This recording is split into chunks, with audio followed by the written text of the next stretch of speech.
Hola, ¿qué tal, amigos de El Banderín? Sean bienvenidos a este nuevo programa y también renovado porque tenemos un gran invitado.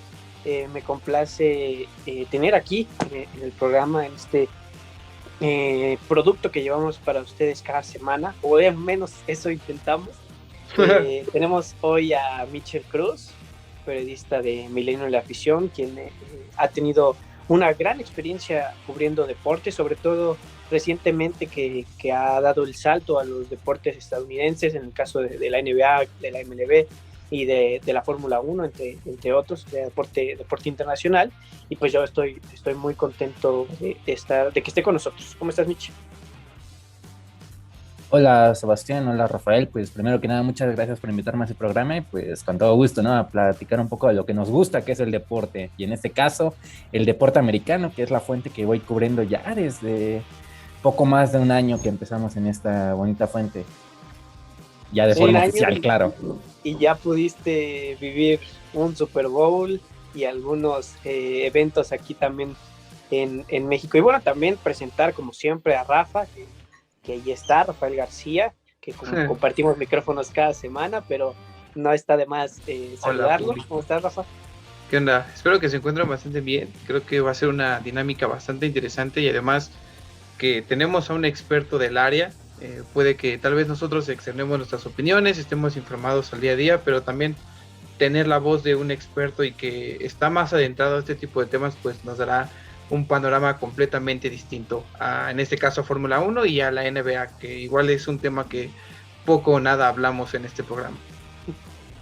Así es, y bueno, empezando por la Fórmula 1, una temporada muy interesante. Creo que además del año pasado, claramente, que fue una campaña llena de muchas cosas, de mucha competitividad, sobre todo entre los equipos de la punta.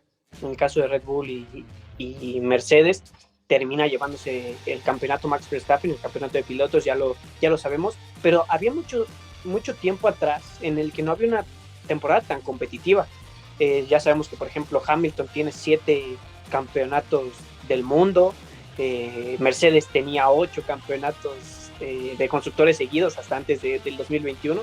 Entonces, era un dominio total de la escudería, y ahora cambió todo, y esta temporada aún más con las nuevas regulaciones, con todo lo que ha sucedido. Y por eso agradecemos que esté Mitch con nosotros para que también nos des tu perspectiva de cómo ha ido la temporada de Fórmula 1, por qué la caída de rendimiento de Mercedes, por qué la subida de rendimiento de un auto tan competitivo como lo ha sido en la historia Ferrari, y por qué ahora las temporadas se han vuelto un poco más competitivas. Son por las regulaciones técnicas que se han hecho, son debido a los pilotos, son debido a las limitaciones, no sé.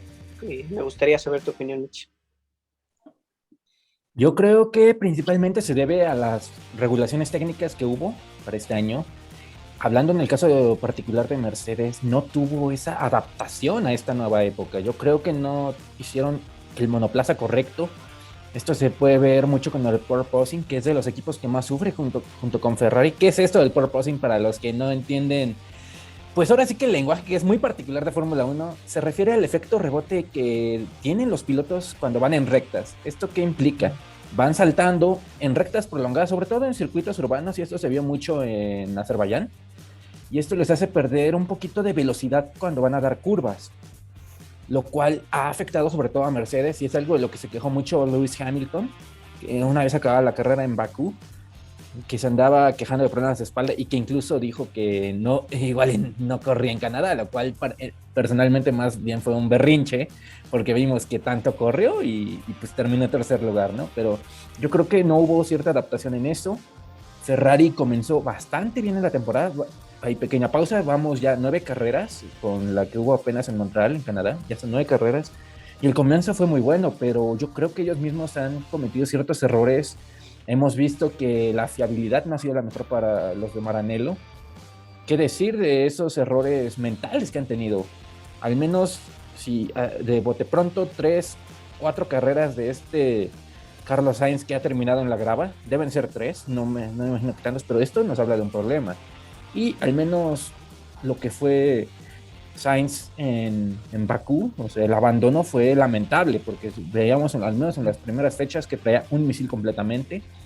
Y volviendo un poquito al porpoising, pues Red Bull hizo un buen auto en ese sentido, porque a ellos no les afectó esto, mantienen un auto muy competitivo y salvo las primeras 2 carreras que fueron muy difíciles, de ahí que hemos visto unos toros rojos que van para arriba y que pues tiene a Max Verstappen con más de 40 puntos de ventaja sobre Checo, que ese es otro detalle muy importante, ¿no? Tenemos a un mexicano compitiendo en el título, pero que la diferencia con Mad Max sería menor de no ser por ese abandono apenas en la 9ª vuelta ahí en Canadá.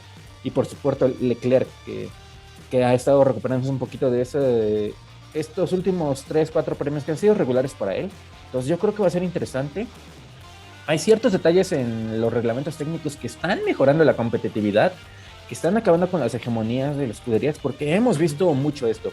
Un equipo domina mucho y pues hasta a veces sus pilotos tienen el 1-2 en el campeonato de pilotos. Vayámonos a la década de 2010, antes de Mercedes y estos campeonatos, este heptacampeonato 8 si consideramos el de Nico Rosberg, pues antes de él era Sebastian Vettel con Red Bull y 4 consecutivos. Pues estamos hablando que era por etapas, ni qué hablar de Michael Schumacher, ¿no? Con Ferrari. Entonces estamos viendo cierta competencia que me recuerda un poquito a lo que eran los años 70, una época muy maravillosa en Fórmula 1.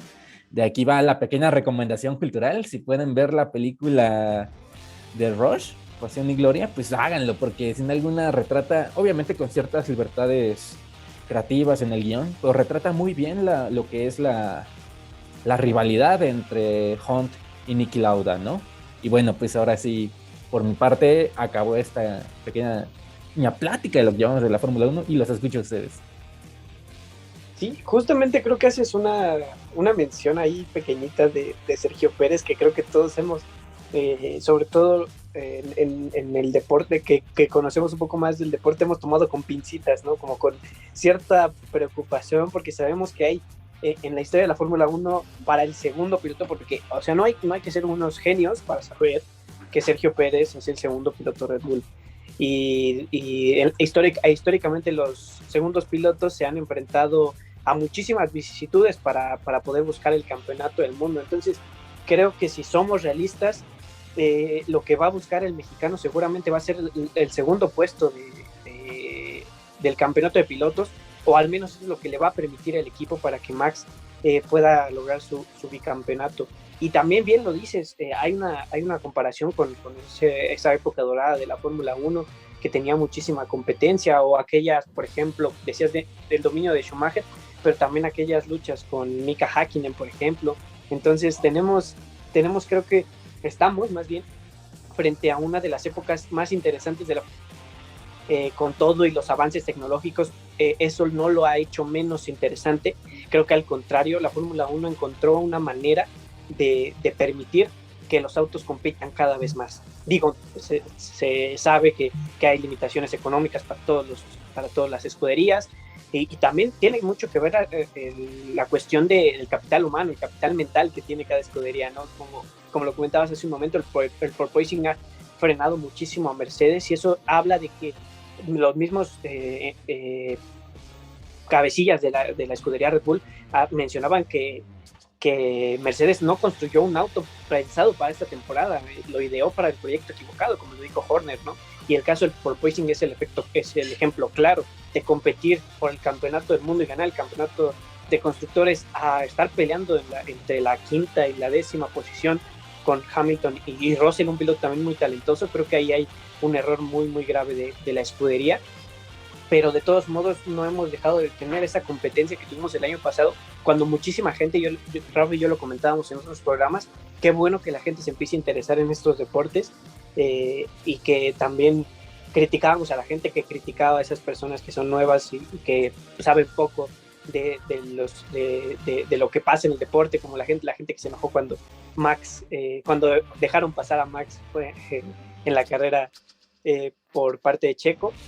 Pues es algo que ha pasado siempre. De hecho, hubo un tiempo en que estuvieron prohibidas las órdenes de equipo y aún así sucedían en los equipos. Entonces, no es algo nuevo en la Fórmula 1, pero pues finalmente se agradece, y le han tenido a las personas que llegaron en 2020, 2021, platillos muy, muy fuertes. Rafa, ¿qué te pareció a ti esta temporada de la Fórmula 1? El desempeño de Checo, el desempeño de Ferrari también, que comentábamos en otros episodios.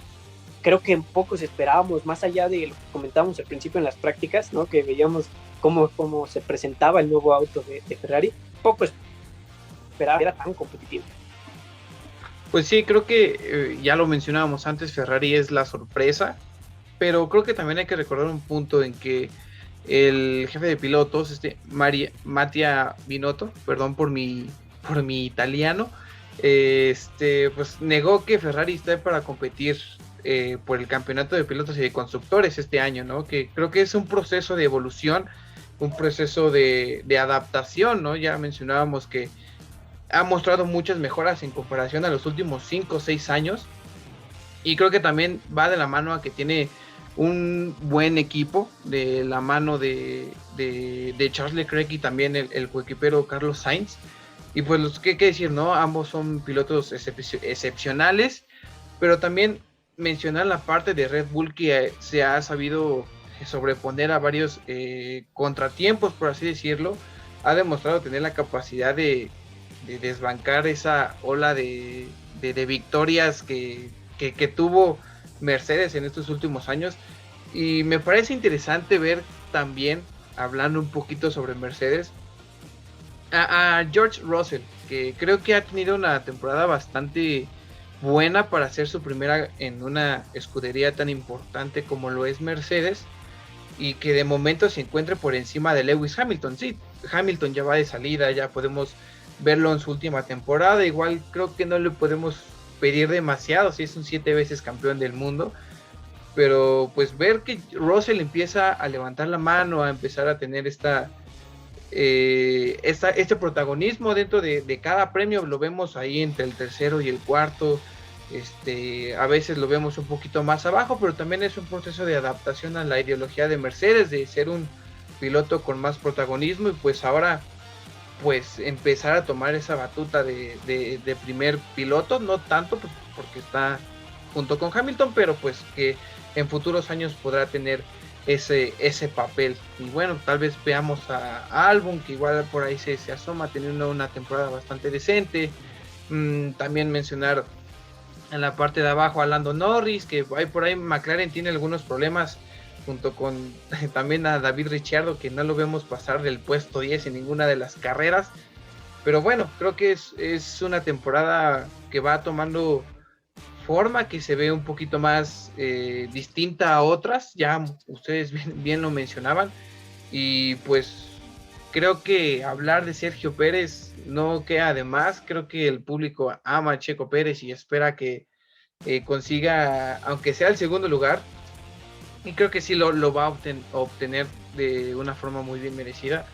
Pero pues la pelea con Max Verstappen en las últimas carreras va a ser bastante interesante, porque pues Checo ya ha demostrado que es capaz de ganar varios premios. Entonces a mí me emociona mucho cómo se va a desarrollar el final de esta temporada. Veremos pues, ahora qué vaya a pasar en México, ¿no? Porque hablábamos mucho el año pasado sobre que si Checo merecía ganar, que si Red Bull lo va a dejar ganar, que si la pelea entre Hamilton y Verstappen no lo va a permitir. Ahora la historia es diferente, ahora veremos que hay más una competencia más cerrada en Red Bull, y pues bueno, creo que es lo que me queda decir. No sé si ustedes gustan agregar algo más, opinar algo al respecto, retomar algún punto. Creo que mencionas algo muy importante que mencioné así superficialmente, el caso de Russell. Ya la Fórmula 1 lo llamó Mr. Consistency, y ha sido así. Es muy complicado cambiar de escudería a una escudería tan importante como Mercedes y llegar y hacerlo de la manera la que lo está haciendo. Seguramente Mitch, no sé si se estará de acuerdo conmigo, pero me parece un poco parecido a lo que le pasó a Hamilton con Alonso en su momento en el 2007 con McLaren. Russell, ya tenía su tiempo en la Fórmula 1, ya había tenido experiencia en algunos carros, pero en el caso de Hamilton y Alonso en 2007, por un lado era el bicampeón mundial, el que llegaba a una nueva escudería, y el joven promesa. Y de un momento a otro, la escudería empezó a dudar de quién era el piloto número uno, ¿no? Y a Hamilton se le tiene que respetar como tal, porque es uno de los mejores pilotos de la historia. 7 campeonatos hablan por sí solos, pero está ahí pasando algo en la escudería. Como dices tú, Rafa, está quizás tomando la batuta George Russell del futuro, aún con Hamilton ahí. Y pues es un binomio interesante en la Fórmula 1 que no ha podido brillar porque no tiene el coche para poder hacerlo. También te dejo esto ahí votando, Mitch, para que lo comentes y también mencionar, preguntarte cuál crees que es el mejor binomio de pilotos actualmente en la Fórmula 1, sin importar el coche que tenga. Sí, un poquito sobre el caso de George Russell, yo creo que es un piloto bastante infravalorado. ¿A qué voy en este sentido? A que no se le está dando el mérito que tiene de acuerdo a lo que está haciendo. ¿Y por qué? Porque ha estado con un coche que ha sufrido mucho en esta temporada y ha estado consiguiendo resultados. Lleva bastantes podios, está delante de Lewis Hamilton, y eso es hablar bastante. Y sin embargo, yo creo que hasta en la propia escudería no valoran lo que está logrando. Se me viene que pues que no festejan como los podios que logra Russell comparado a lo que logró el domingo Hamilton, que creo que hasta ahí estaba Toto Wolff, ¿no? O sea, mientras este Russell estaba en podio ahí en Azerbaiyán, nada más te corroboro si fue ese. Sí, justo, el tercer lugar que consiguió en Azerbaiyán, pues Toto Wolff estaba más preocupado en disculparse con Lewis Hamilton, en discúlpame por el coche que te di o por el porpoise y todo esto, ¿no? O sea, yo creo que también se habla un poquito, es una perspectiva de ver esto, o sea, yo creo que no se está como que tan valorando lo que está haciendo George Russell, pero bajita la mano ahí está, pues ahora sí que compitiendo mucho. Yo creo que el talento ya lo tenía, me acuerdo de Sakir 2020, estaba a punto de llegar ahí en su primera victoria en Fórmula 1, que no la ha llegado, por cierto, y en su primera carrera, se podría decir, con Mercedes, y nomás por un error ahí en los boxes de Mercedes, una mala estrategia, y al final, ahora sí que pues fallos en el motor lo alejaron de ese triunfo, y pues fue cuando tuvimos a Checo Pérez en la primera victoria en Fórmula 1 en 10 años, ¿no? Pero yo creo que George Russell tiene mucho material con que competir, es una joyita que podemos seguir más adelante. Y pasando un poquito al mejor tándem de pilotos, yo creo que hoy por hoy es Red Bull. Yo creo que el simple hecho de verlos en el 1-2 ahorita habla mucho de esta calidad. Claro que Checo va a tener ahí, por así decirlo, amarrar las manos por estar con el aspirante a bicampeón, entonces no va a ser nada fácil, pero claro, esto tampoco va a decir que es imposible, porque tampoco va a ser esto. Si se dan las posibilidades, lo van a dejar competir, pero hasta cierto punto, porque pues, hay que recordar que en los equipos de Fórmula 1, ok, tenemos al director, que es Christian Horner, pero ahora sí que cada piloto tiene sus propios mecánicos, su propio equipo, entonces se van haciendo las estrategias de acuerdo con, ¿no? Finalmente el que tiene la última palabra va a ser Horner, pero también hay cierta competencia, ¿no? Que van a hacer, lo hemos visto, o sea, Checo no es como que alguien que, por ejemplo, en España o en Azerbaiyán, que haya cedido el lugar pues con una sonrisa, ¿no? O alzando la mano, o sea, sabemos que hay una competitividad. ¿Va a ser difícil que sea campeón del mundo? Sí, muy difícil. De hecho, viendo las probabilidades, es más probable que, de acuerdo a las casas de apuestas, hay más posibilidades de que sea Leclerc el que compita comparado con Checo, por lo menos de estar en escuderías diferentes. Incluso ponen a veces a George Russell con mayores posibilidades por esto mismo. Esto no implica que Checo no pueda competir, que nos dé buenas carreras, pero tendría que pasar una decaída muy grande en el rendimiento de Verstappen para que veamos una posibilidad real de Checo para pelear por el título. Pero ¿por qué no ilusionarnos con que esto abra la puerta al automovilismo mexicano, a que veamos cada vez más exponentes y por supuesto que desarrolle más el talento, y por qué no soñar en unos años con posibilidades reales de un campeón mexicano? Por lo tanto, yo creo que no hay nada que recriminarle a Checo por abrir una puerta en el automovilismo mexicano que parecía cerrada hace muchos años y que hoy es más latente que nunca. Y retomando un poquito eso de la popularidad, de cómo explotó el boom, pues sí, yo me acuerdo mucho 2016, pues Checo era un piloto, pues los que lo conocían en Fórmula 1 dicen, qué genial. Y ahorita explotó, se volvió popular. Hoy en día yo siempre lo comparo con gente que no sigue deportes, con familiares y todo. O sea, hace años Checo era alguien conocido por el nicho, ¿no? Por los que seguían el deporte o así. Y hoy en día Checo yo creo que se puede comparar a un Maradona, un Pelé. ¿En qué sentido? No me crucifiquen a que, ya, un GOAT, ¿no? Tampoco, ¿no? Pero me refiero, ya es alguien que ya es conocido en la cultura popular, ¿no? Alguien que si tú vas si le preguntas, dice, Checo, ya sabe el colectivo quién es Checo, sin necesariamente seguir este deporte, pero ya es alguien que está en el imaginario, que ya forma parte de la cultura popular, ¿no? O sea, que hasta el que menos siga ya tiene una idea de quién es este piloto. Algo que no veíamos hace 5 o 6 años, lo cual habla muy bien de lo que está haciendo en el automovilismo y en Fórmula 1.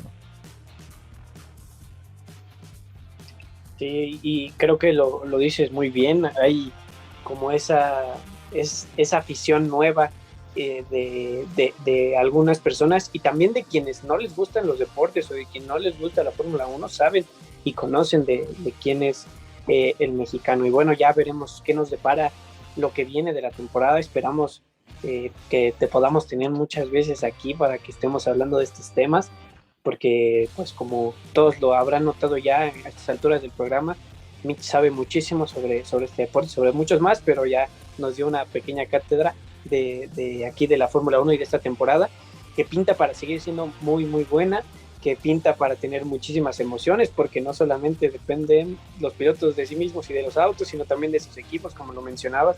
Ya en esta temporada, por ejemplo, en Mónaco, Ferrari ya tuvo sus errores en boxes. ¿Por qué no puede pasar con Red Bull? También puede pasar. Les ha pasado menos porque la temporada pasada demostraron muchísima solidez, pero también puede pasar y puede definir campeonatos. Eso también tiene ahí su dotación extra de emoción. Y bueno. Claro, antes que nada, una pequeña pausa. Algo que se me olvidó mencionar mucho.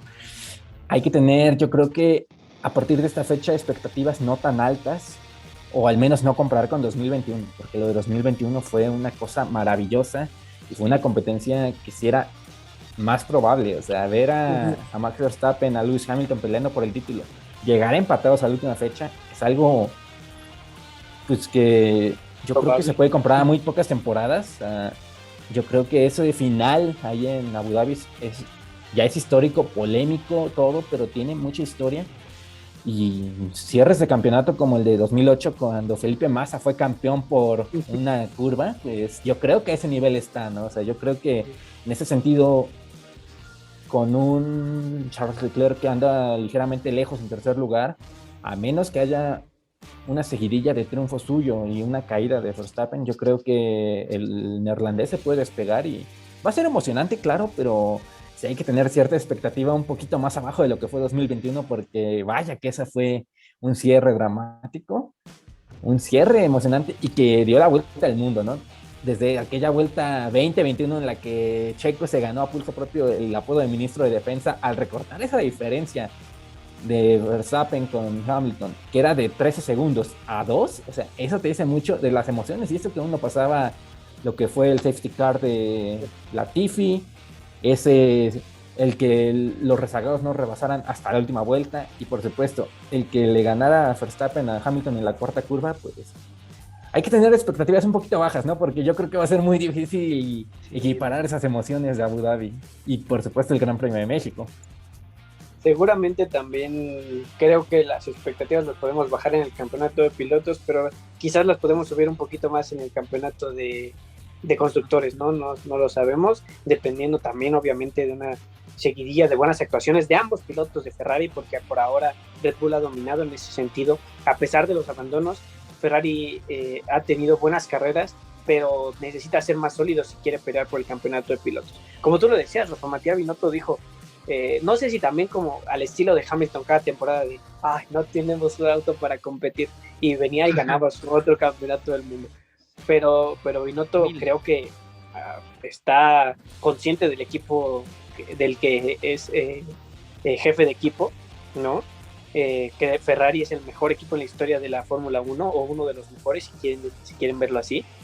Creo que Matías Binotto tiene que tener más cuidado porque la exigencia, si lo comparamos con otros deportes, a lo mejor para la gente que no sigue tanto el automovilismo, es como Ferrari es como el Real Madrid, por ejemplo, ¿no? Algo así, parecido. Que la exigencia es muy alta y que Binotto venga y diga, pues bueno, vamos a intentar mejorar el auto para tenerlo bien en 2023. Eso no es una expectativa real por parte de Ferrari. O sea, por eso te digo que dudo de si realmente lo dice por intentar mejorar para la siguiente temporada o porque se está queriendo quitar peso, quitar presión. Pero Lo más bueno, seguro que sí es por quitarse presión, en definitiva. Bueno, y con esto nos vamos a un pequeño corte para regresar con las finales de la NBA, que tuvimos partidos muy, muy interesantes. Y bueno, como saben, ya tenemos un campeón. Ya volvemos.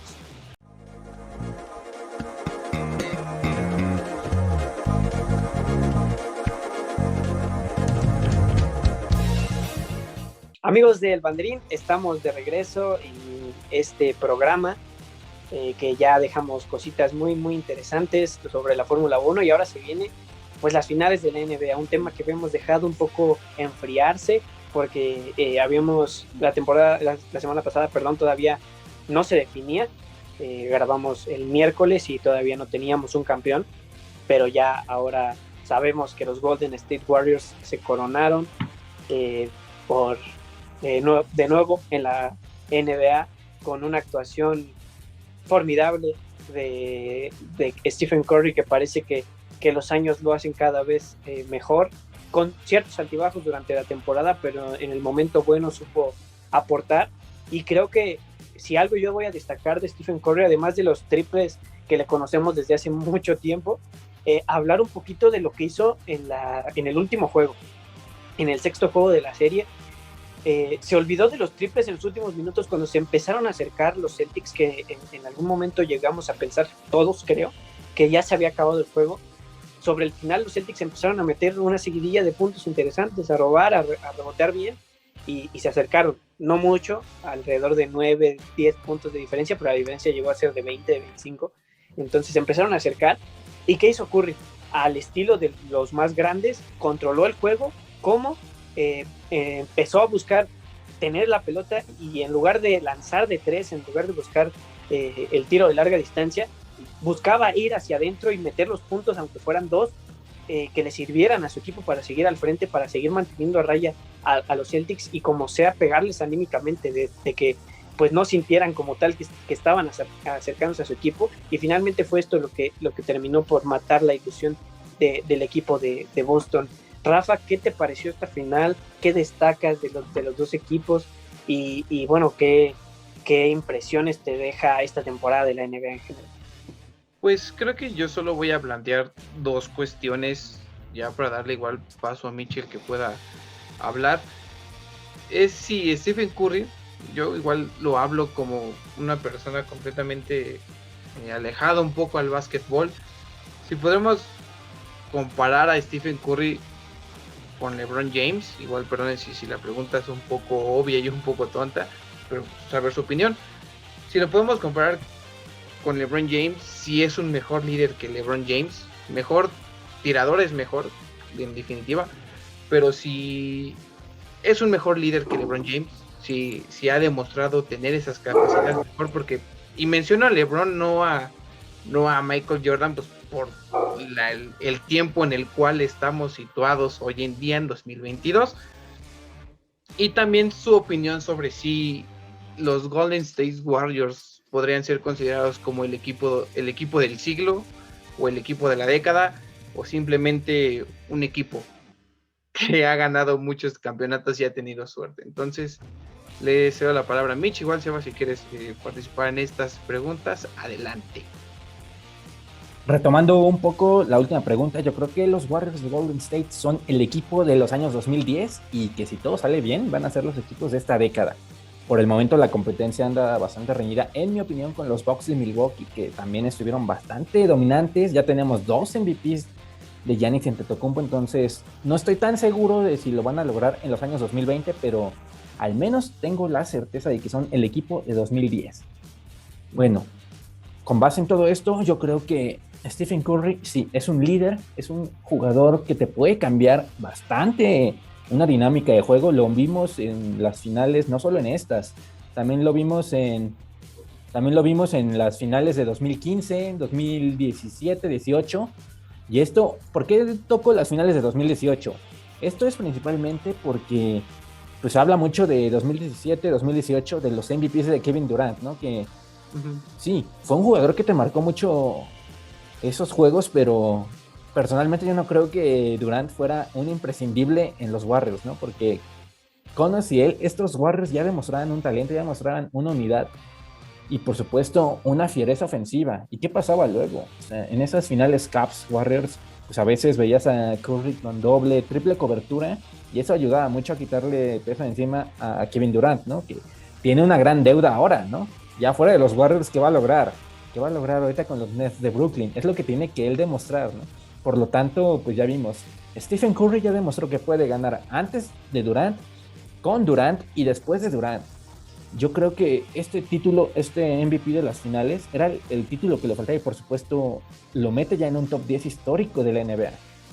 Yo creo que sí está un poquito difícil a qué jugador quitarías. Yo creo que en primera instancia se me ocurre Oscar Robertson porque él fue una figura completa del triple doble en los años 60, 70, pero en cuanto a títulos yo creo que se queda un poquito rezagado comparado a Curry, entonces sería como que el victimario, por así decirlo, para perder ese top 10. Ya ahorita Curry con todo el derecho ya se ganó un lugar en esos 10 mejores de todos los tiempos. Y claro, estamos hablando también de un jugador que cambió la NBA por completo, que hizo del triple un recurso muy codiciado en todas las ofensivas, que cada vez están buscando, incluso si es el siguiente Stephen Curry. Tenemos ejemplos muy claros en Trae Young de los Hawks de Atlanta, un jugador que ahorita tiene registros enormes, ya casi desde media cancha para tirar, ¿no? Entonces, sí, yo digo que Stephen Curry es un líder y tiene todo lo necesario para mantener a los Warriors aún en competencia. Yo creo que le han de quedar 5 o 6 años todavía de, bueno, igual y unos 4 o 5, yo creo que un nivel altísimo. Dependerá mucho también de la salud, ¿no? Porque se perdió más de un año por lesión, ¿no? Entonces, se vienen cosas interesantes con Curry, eso no lo tengamos en duda. Sí, creo que retomando un poquito esto, Curry aún tiene cosas por dar, aún podría ser más grande su legado, y lo defines muy bien con esa comparación con lo que sucedió con Kevin Durant en esas finales, que fue nombrado MVP. Decías, Curry facilitó mucho el trabajo y eso es algo que no se notó. ¿Por qué? Porque Curry estaba muy marcado y Kevin Durant tenía mucha más facilidad de brillar en esas finales, y por eso fue el MVP. Pero lo dices perfectamente, Curry ganó antes de Durant, durante de Durant y post Durant. Entonces es algo que habla de lo que es Stephen Curry para los Warriors y para la NBA. Un jugador que de larga distancia cambió, como dices, todo y abrió la puerta a que esto se volviera cada vez más común. Sabemos que en los inicios de la NBA, por ejemplo, no existían los triples, y ahora se han vuelto un recurso muy, muy interesante que ha hecho suyo Stephen Curry. ¿En qué lugar de la historia está? Como dices, es muy difícil definirlo, ¿no? Porque hay que sacar a alguien de ese top 10. Quizás Robertson puede ser el sacrificado, pero quizás lo podríamos colocar un poquito más arriba, no lo sé. También quizás habrá que ver lo que hace antes de retirarse, porque tiene que pelear muchísimo con los que están arriba, con el caso de Magic Johnson, el caso de Michael Jordan, que el mismo Rafael Larry Bird, hay que el propio LeBron James, Kobe Bryant. O sea, hay muchísimos exponentes que todavía están un escalón por encima de él, pero algo que dices bien es que todavía tenemos mucho por ver de Stephen Curry, ¿no? O quizá no sabemos si mucho, pero sí algo todavía nos depara. Unos 4 o 5 años, ¿por qué no? Sí, podría ser, y por qué no ganar. Ya decía él, antes de terminar la final, se señalaba un anillo más, ¿no? Que buscaba el siguiente anillo antes de siquiera terminar esta temporada. Eso te habla de la competencia, de la exigencia que se tiene hacia sí mismo, como los grandes de la NBA, ¿no? Como todos los que hemos hablado, el caso de Larry Bird, el caso de Magic Johnson, Michael Jordan, que se exigían de más a sí mismos para hacer a sus equipos mucho mejores. Y tenemos como estamos al frente de una dinastía que fue la dinastía de los 2010, como tú lo dijiste. Creo que en estos últimos años hemos visto muchísimas en el deporte, el caso de los Patriotas, por ejemplo, el caso de los mismos Golden State Warriors, que han venido a dominar la NBA con ciertas pausas, pero creo que al final los Golden State Warriors, que también hay que hablar un poquito de Steve Kerr, que ahí es, no sé si puede considerarse como el mejor jugador entrenador en la historia de la NBA. Ya sabemos que formó parte de esos históricos Bulls de Michael Jordan, y ahora formó parte de esta dinastía de los Golden State Warriors. demostrando que no solamente era buen jugador, que digamos, quizás como jugador no fue lo bueno que ha sido como entrenador, ¿no? Estuvo formando parte de esos equipos, en el caso de los Chicago Bulls, no era el más talentoso. También de los Spurs, no olvidemos que también ahí ganó sus 5 anillos, bueno, 5 anillos, 3 con los Bulls, 2 con los Spurs. Él fue un buen jugador de rotación, pero yo creo que pasa mucho que los entrenadores muchas veces no son los mejores jugadores en la cancha. ¿Y esto a qué se debe? A que están mucho tiempo en la banca y se dedican a entender el juego desde esa manera táctica. Yo creo que Steve Kerr entendió muy bien esto y es un gran entrenador. Claro que si juegas al lado de Michael Jordan, como le pasó como jugador, con Tim Duncan en los Spurs, y claro, si tienes a Stephen Curry, eso te facilita mucho las cosas, pero... Ya está, una disculpa, no me di cuenta que iba a cerrar la sesión, le estaba poniendo atención, pero pues continúen muchachos, una disculpa por la interrupción. Sí, y nos habíamos quedado un poco con lo de Steve Kerr. ¿En qué lugar histórico vamos a poner al hoy entrenador de los Golden State Warriors? Porque hay que decirlo, tiene sumados, los que fue como jugador, ya los comentábamos hace un momento, los 3 que ganó con los Bulls, los 2 que ganó con los San Antonio Spurs, y ahora 4, tiene sumados 9 campeonatos de la NBA. Entonces, ¿en qué puesto lo podemos poner históricamente a Steve Kerr? Esa es una pregunta bastante interesante porque claro que Steve Kerr tuvo cierta ayudita, ¿no? Con esos 9 anillos. Es fácil cuando compartes uniforme con Michael Jordan, 3 anillos, 2 con Tim Duncan y por supuesto 4 dirigiendo a Steve Curry, pero eso no le quita ningún mérito. Yo personalmente siento que Kerr ya se puede sentar en la mesa de grandes entrenadores como lo fueron Red Auerbach ahí con los Celtics. Claro que Greg Popovich, una leyenda viviente aún, ¿no? Un contemporáneo en cierta forma. Phil Jackson, tanto con los Bulls como con los Lakers. Yo creo que él ya está en esa discusión para ser uno de los mejores de todos los tiempos. Don Nelson, ni se diga, ¿no? Pero estamos hablando, por supuesto, Pat Riley, quien fue el principal artífice del Showtime con los Lakers en los 80 y ahorita es General Manager ahí en el Miami Heat. Yo creo que estamos hablando de pesos pesados y hay que mencionar a Steve Kerr en esa lista, por supuesto. También quería platicarlo contigo y también si Rafa quiere participar porque no nos gusta que te aísles, amigo. Hablar sobre pues el futuro que pueden tener los Lakers, los Golden State Warriors, pensando en lo que puedan traer, en lo que puedan contratar, en los movimientos que hagan en los próximos drafts, que también mañana, como saben, nuestro auditorio, esto siempre lo grabamos los miércoles, mañana jueves comienza el draft de la NBA. También, ¿qué destino tiene este equipo? Como decías, Mitch, no sabemos si podrá ser la dinastía de los 2020, pero mucho tendrá que ver con la manera en que se manejen como franquicia, como equipo. ¿Qué futuro puede tener? ¿Qué futuro les ves? Hablando de pues las limitaciones que tienen obviamente en el draft por haber sido los campeones de la NBA, pero qué destino tienen institucionalmente hablando. Pues yo creo que los Warriors de por sí ya tienen bastante talento, ¿no? Tienen a Jordan Poole, tienen a un Andrew Wiggins que ya tiene control la consolidación y un poquito se redimió, ¿no? Tras esos comienzos difíciles, esas exigencias que se le pide a un primer pick global. Tienen a Kevin Looney, o sea, tienen bastantes jugadores jóvenes que pueden pegar aquí que, bueno, ya están alzando la mano para ser figuras o los sucesores en los Warriors. Entonces yo creo que en este draft, basándonos un poquito en los mock drafts que han hecho de la NBA, aquí están buscando, o lo que dicen que pueden buscar los Warriors es un jugador de rotación. ¿A qué nos referimos con esto? Un jugador que pueda darle minutos de descanso a sus figuras ahorita. El pensar un poquito en esto me refiero a que van a ser jugadores que tal vez no sean llamados a ser superestrellas, pero sí que ayuden a refrescar al equipo, ¿no? Aquí, viendo las necesidades del equipo, necesitan un base que le ayude a refrescar a Stephen Curry, un pivot, o sea, necesitan jugadores que puedan ayudar en estos En lo que es el base, yo creo que principalmente para darle descanso a Curry, ¿no? O sea, que no esté cargando todo el tiempo, que no se arriesgue una lesión.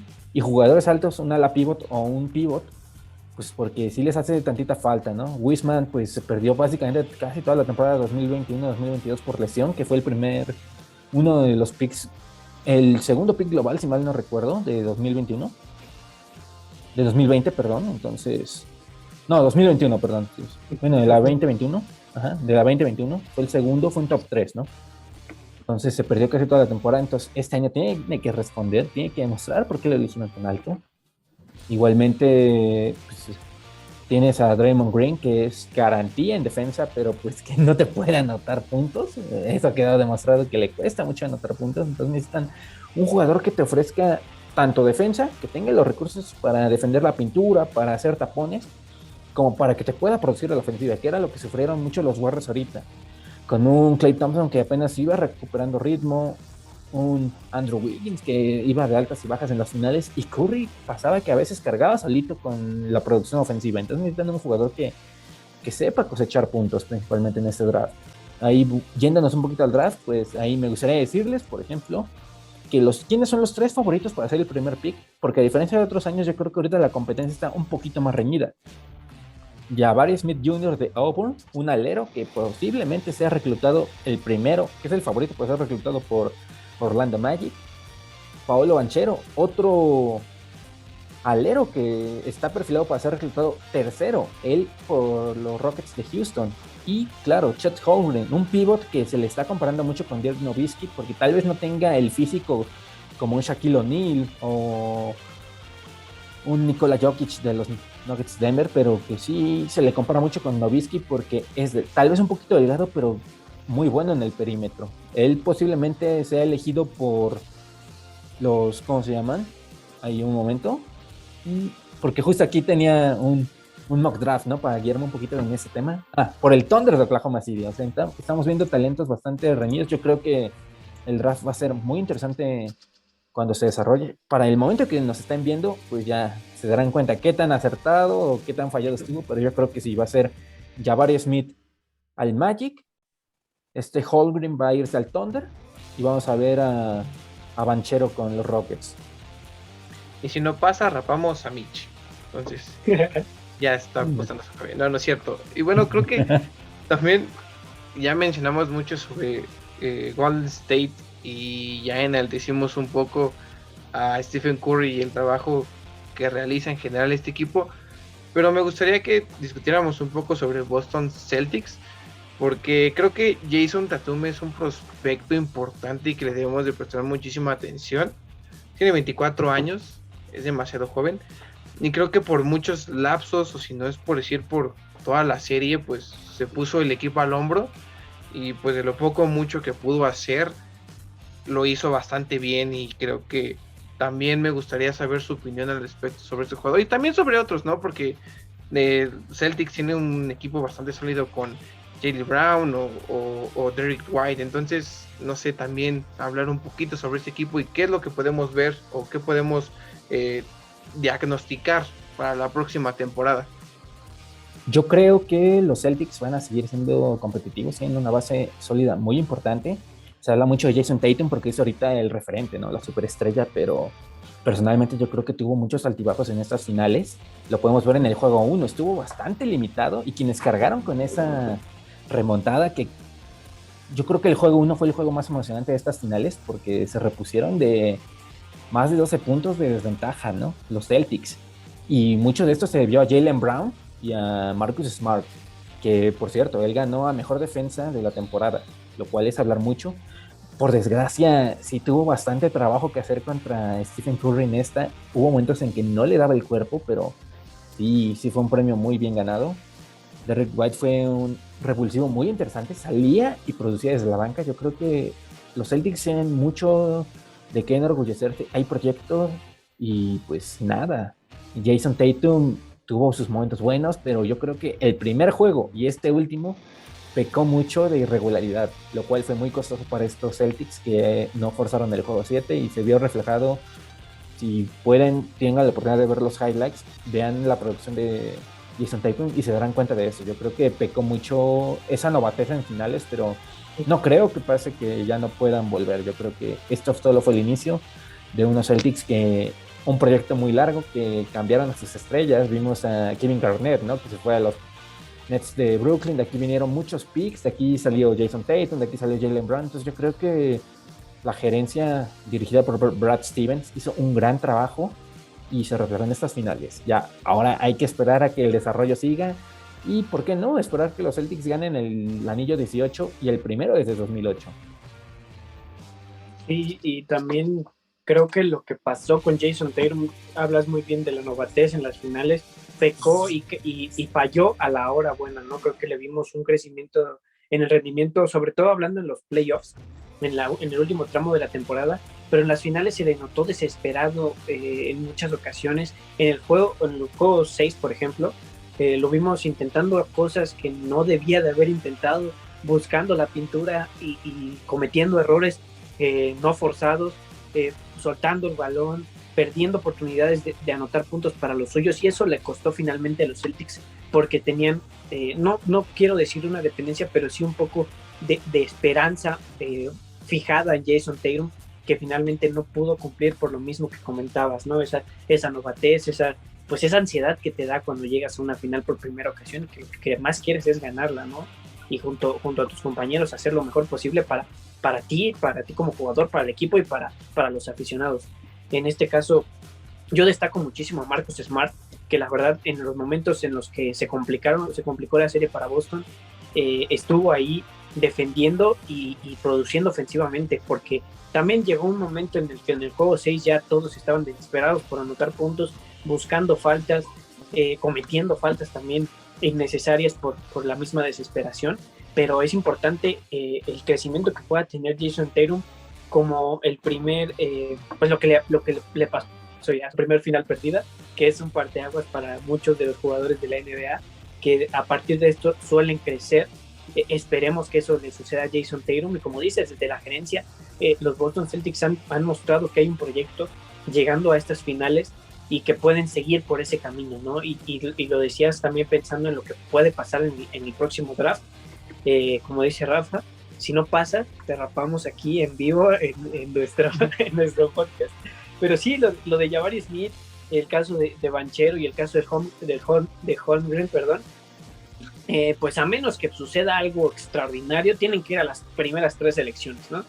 Lo más probable es que, como dices, Jabari vaya al Magic, dependiendo de, al menos como dices, como les digo, que pasara algo extraordinario en el draft, que hubiera un canje de última hora, un canje de último momento, que ya vimos, por ejemplo, el canje de los Lakers, por ejemplo, con los Pelicans de Nueva Orleans, pero pues puede suceder, ¿no? Pero finalmente lo más probable es que sea así como tú lo mencionas, así que no te preocupes, no te vamos a rapar, a menos que pase algo interesante. Y como sabemos, pues lo que va a pasar es que van a tener una de las últimas selecciones, tanto los Golden State Warriors como los Celtics de Boston, después de la temporada que tuvieron, tanto en primera como en segunda ronda, ¿no? Ya sabemos que luego los órdenes cambian, que por ejemplo los Milwaukee Bucks tienen una sanción que les va a hacer perder en la segunda ronda, pero bueno, entonces veremos lo que pasa en el draft y lo que va a pasar con estos dos equipos. Y bueno, no sé qué piensen ustedes, pero en la NBA, no sé si a raíz de la pandemia un poco, porque antes habíamos tenido, por ejemplo, las finales entre Golden State Warriors y los Cleveland Cavaliers, de que cuando se marcó el regreso de LeBron James, que por cierto logró ganar ese anillo con los Cavs, antes logró quitar un anillo a esa dinastía de los Golden State Warriors, con ese equipo conformado por él, por Kevin Love, Sí, ahí pequeña pausa, acuérdate. Perdieron las finales de 2015, las primeras de LeBron, y ahora sí ganaron las del 2016. Ajá, sí. Les arrebataron un anillo. No recuerdo si ya en esas de 2016 estaba Dwayne Wade, me parece que sí. Era un equipo muy, muy completo que le logró quitar. No, Dwayne Wade ya no. Ya no estaba, pero bueno. En 2015 ya de ahí ya. Era un equipo muy, muy completo que le logró quitar un anillo que quizás pudieron haber ganado los Golden State Warriors, ¿no? Porque también fue una serie muy competida, lo recuerdo con los Warriors venían de un 73-9, o sea, exactamente habla mucho, ¿no? Sí, de la calidad, o sea, de ese yo la recuerdo con mucho cariño porque fue una de las mejores finales de la NBA que yo he visto, y bueno, finalmente los Cavaliers le arrebataron ese anillo a los Warriors para después que pasara lo que ya conocemos hasta el día de hoy, que bueno, ya tienen 7 campeonatos, y contamos cuando eran Philadelphia Warriors, ahora que son de Golden State, pues tienen 7 campeonatos acercándose pues a lo que son los mejores equipos. Digo, aún están lejos de los máximos campeones, ¿no? Que ya los conocemos, pero bueno, están ahí. Pero a lo que iba yo es, ¿a qué se debe que haya habido tantas finales diferentes? O sea, que no hayan repetido, por ejemplo, las últimas 3 finales ningún equipo. Como ya lo enlistábamos hace un momento, en la final de la pandemia, en esas arenas vacías, con la gente en las pantallas un poco incómodas, yo creo que para los jugadores y para nosotros como espectadores, fueron Lakers. No te creas, yo tuve ahí la oportunidad de aparecer, entonces sí. Pero no eran un poco como era raro, ¿no? Bueno, pues en esa época era un poco difícil, no sabíamos cómo iba a ser el deporte. Yo creo que hay pequeña pausa, se menosprecia mucho ese campeonato cuando yo creo que ha sido de los más difíciles. Sí. Muchos le ponen, es que la burbuja, es que el campeonato Mickey Mouse y no vale. No, o sea, no fue regalado. Yo creo que al contrario es muy difícil, y para todos los equipos el mantenerte recluido en el pico alto de la pandemia, no poder ver ni a tu familia, claro que te afecta mentalmente y afecta a todos los equipos que participaron. Yo creo que, lejos de un asterisco que le ponen muchos para demeritar a la figura de LeBron James, yo creo que ese título hasta me atrevería a decir que vale el doble, porque enfrentar un desgaste mental tan grande, sin duda alguna, es muy difícil, y eso le incrementa mucho más valor. Sí, igualmente a muchos no les va a parecer, porque parece que la moda de hoy es criticar más al jugador de que le esté yendo bien, aunque sepas que lo está haciendo bien, pero bueno, esa es mi pequeña observación, ¿no? Y bueno, ahí retomando un poquito, yo creo que se está viendo que ya los jóvenes talentos están alzando mucho la mano, ¿no? Estamos viendo a un Giannis Antetokounmpo que ya va 8 años en la liga y wow, ya está a nivel superestrella. Yo creo que es un pilar defensivo, yo creo que es de los mejores defensivos que hay ahorita. Esos Lakers ni se diga, en 2020 formaron un equipo de ensueño. Vámonos a 2019, yo me acuerdo mucho de esos playoffs ahí con Kawhi Leonard, ahí con los Raptors de Toronto, antes de formar ese super equipo, pues que ya quedado de ver en los Clippers, pero bueno, en los Raptors cargó con todo Toronto. Y qué olvidar de la que para mí es la mejor jugada de toda la década pasada en la NBA y en el deporte. Aquel tiro de Kawhi Leonard que todavía botó 2 o 3 veces en el aro y se metió ante los Sixers de Filadelfia.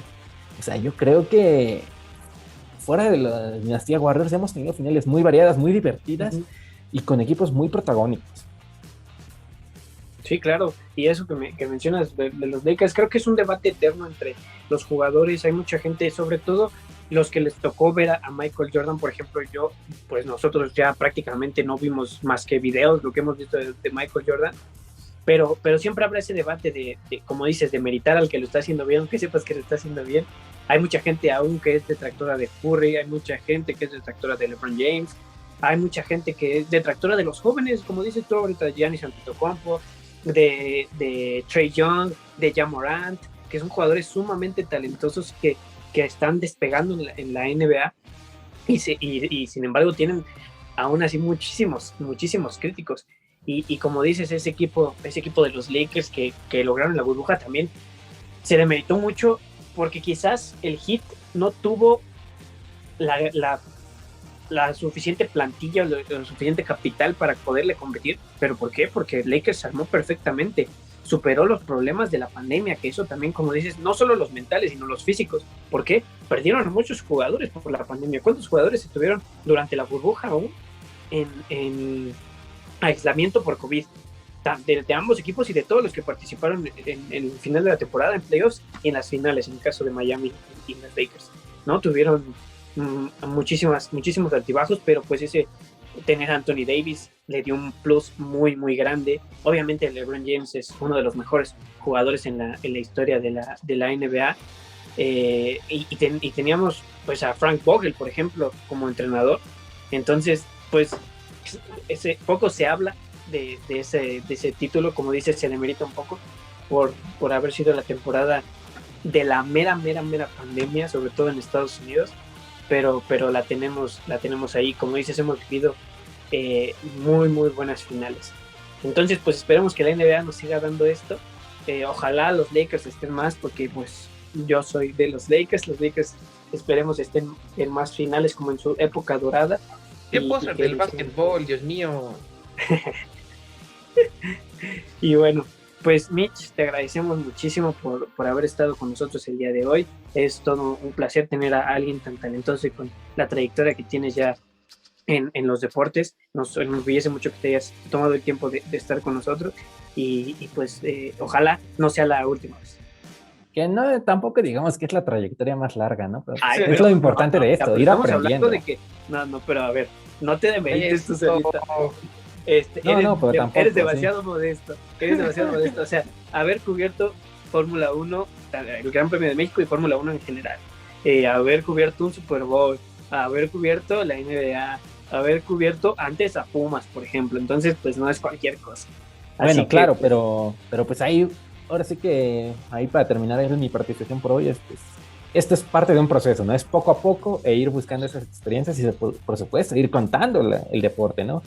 Me acuerdo, pues hay una frase que tengo de uno de mis editores que decía mucho, no es lo mismo saber de deporte, que te gusten los deportes a saber de deportes, y hay que tener mucho eso, ¿no? Hay que ir desarrollando y por supuesto compartirlo, ¿no? Y pues muchas gracias, claro que esta va a ser la primera de más participaciones y aquí andaremos.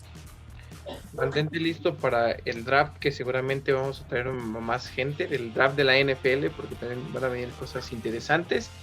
Y pues igual, para el inicio o el cierre de la Fórmula 1 igual, esperemos que estés aquí de vuelta, Mitch.